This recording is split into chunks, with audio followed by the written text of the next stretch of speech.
तुमच्या प्राणांना कधीही गरज भासली, सुप्रीम फार्मा आहे तुमच्या बरोबर, तेही वर्षभर 365 दिवस. तुमचे पाळीव प्राणी असो किंवा शेतातील मालमत्ता, आम्ही सोपवतो विश्वासासह दर्जेदार औषधांचा परिणाम टिकवण्यासाठी आणि तुमच्या सुविधेसाठी आमच्याकडे आहे AC, थंड आणि आरामदायी वातावरण. मिडनाईट असो किंवा कुठलाही वेळ, इमर्जन्सी सेवेसाठी आम्ही तत्पर. एक कॉल करा आणि मदत लगेच. सुप्रीम फार्मा वेट, दिवस रात्र तुमच्या प्राणांची काळजी घेणारे. येथे तुम्हाला मिळणार आहे सगळ्या औषधी एकदम स्वस्त दरात, ते 30 ते 40% डिस्काउंटवर. तर शेतकरी मित्रांनो, यायचं कुठं आहे? Supreme pharma, Tarabad road, Rahuri factory.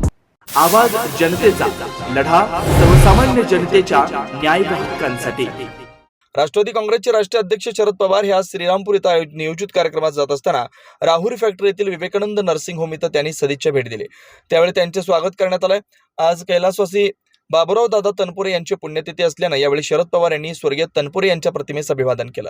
यावेळी अहिल्यानगरचे खासदार निलेश लंके, माजी मंत्री प्राजक्त तनपुरे, डॉक्टर तनपुरे कारखान्याचे संचालक व बाजार समितीचे सभापती अरुण तनपुरे, प्रेरणा उद्योग समूहाचे अध्यक्ष सुरेश वाबळे, हर्ष तनपुरे, रावसाहेब चाचा तनपुरे, डॉक्टर जयंत कुलकर्णी, साई आदर्श मल्टीस्टेटचे चेअरमन शिवाजी कपाळे, माजी उपनगराध्यक्ष अण्णासाहेब चोते, आदर्श पतसंस्थेचे chairman Sudhakar Kadam, vice chairman Abasaheb Walunj, Adinath Karale, Nandkumar Tanpure, Vijay Dawale, Krishna Musmade, Dnyaneshwar Kolse, Dattatray Kawane, Arun Dhus, Mahesh Udavant, Santosh Agha, Vishwas Patil, Dnyaneshwar Wani, Dnyaneshwar Pawar, Suyog Nalkar, doctor Anantkumar Shekokar, doctor Bhagwat Veer, doctor Machhindra Gagare आदींसह डॉक्टर तनपुरे कारखान्याचे सर्व संचालक, बाजार समितीचे संचालक, विवेकानंद नर्सिंग होमचे अधिकारी कर्मचारी उपस्थित होते. राहुरी तालुक्याचे भाग्यविधाते कैलासवासी दादासाहेब तनपुरे यांच्या 27व्या पुण्यतिथीनिमित्त आज या ठिकाणी नूतन संचालक मंडळ या ठिकाणी आलेलं आहे.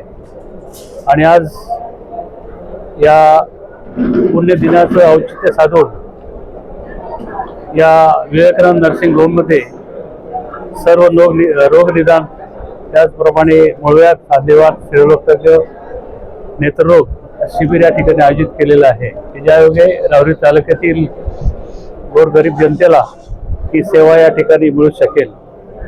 खरं म्हणजे आज सर्व संचालक प्रथमच या ठिकाणी आलेले आहेत. आणि 81 साली सुरू झालेलं एक कॉलेज एक छोटंसं रोपटं होतं, परंतु आता 25 साली त्याचं वटवृक्षामध्ये रूपांतर झालेलं आहे. नवीन संचालक मंडळ त्या ठिकाणी सत्तेवर आल्यानंतर आम्हाला निश्चित खात्री आमची की आम्ही या संस्थेला जे अत्यावत त्या ठिकाणी तंत्रज्ञान तिथं असेल तेवढं आणून चांगल्या प्रकारे आपल्या राहुरी तालुक्यातील रुग्णांची सेवा त्या ठिकाणी चांगली होईल अशा प्रकारे आम्ही काम त्या ठिकाणी करणार आहोत. आम्हाला आज या ठिकाणी आलो त्याबद्दल सर्व संचालक मंडळाला मनपूर्वक आनंद होतोय की ही जी संस्था आहे, आज कित्येक तरुण मुली त्या ठिकाणी डॉक्टर होऊन बाहेर पडलेले आहेत आणि त्यांची संख्या आता दिवसेंदिवस वाढत आहे. आपल्याला सुद्धा या ठिकाणी सीट्स वाढून मिळणार आहेत, त्याच्यामुळे अजूनही जास्त मुलांना त्या ठिकाणी संधी उपलब्ध होऊ शकेल आणि चांगल्या प्रकारची सेवा या हॉस्पिटलच्या माध्यमातून राहुरी तालुक्यातील जनतेला नव्हतं इथं त्या येणाऱ्या जाणाऱ्यांना सुद्धा त्या ठिकाणी सेवा मिळू शकेल अशी मला खात्री आहे.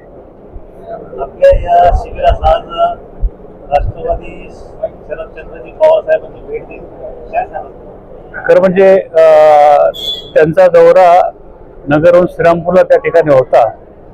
तर माननीय माजी आमदार, माजी मंत्री प्राजक्त दादांनी विनंती केली की आज कैलासवासी दादांची पुण्यतिथी या ठिकाणी आहे, आपण या ठिकाणी 2 मिनिटं या ठिकाणी येऊन पुष्पहार अर्पण करा अशी विनंती त्या पवार साहेबांनी मान्य केली. आणि खरोखर आम्ही त्याबद्दल पवार साहेबांचे मनपूर्वक आभार मानतो. नवनवीन घडामोडी आणि सत्य बातमी पाहण्यासाठी आजच आमच्या YouTube चॅनलला सबस्क्राईब करा, शेअर करा आणि लाईक नक्की करा.